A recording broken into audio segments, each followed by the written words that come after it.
across the ocean. At first, this didn't worry them much. Britain protected the colonies and helped them trade. But slowly, things changed. After the French and Indian War ended in 1763, Britain owed a lot of money.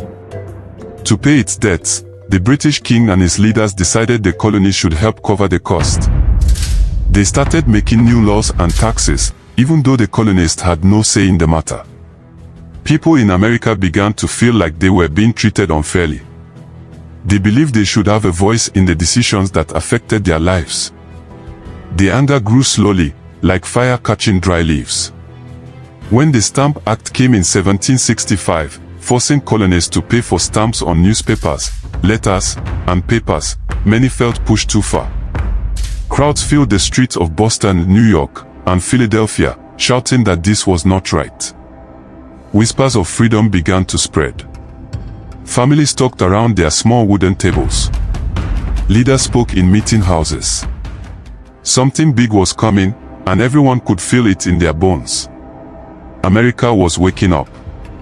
The streets of Boston were cold in the winter of 1765, but the people were hot with anger.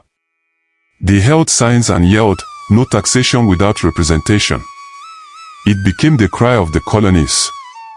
They meant they should not pay taxes to a king who would not let them vote or speak in parliament.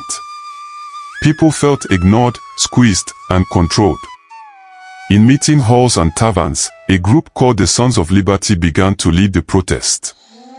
They were carpenters, shop owners, sailors, and farmers, ordinary people with strong courage.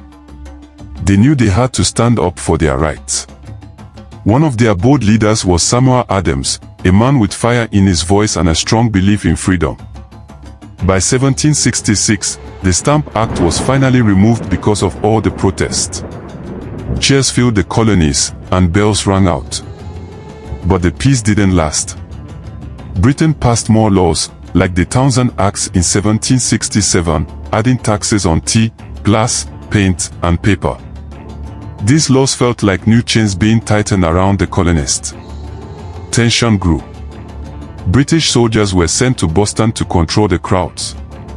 Redcoats filled the streets, standing tall and stiff, while colonists stared back with cold eyes.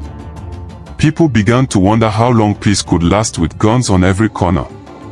Every day felt like sparks waiting to hit something that could explode. The wind of rebellion was rising, and everyone could feel it coming. By 1770, Boston was a city on edge. Crowds argued with British soldiers almost daily.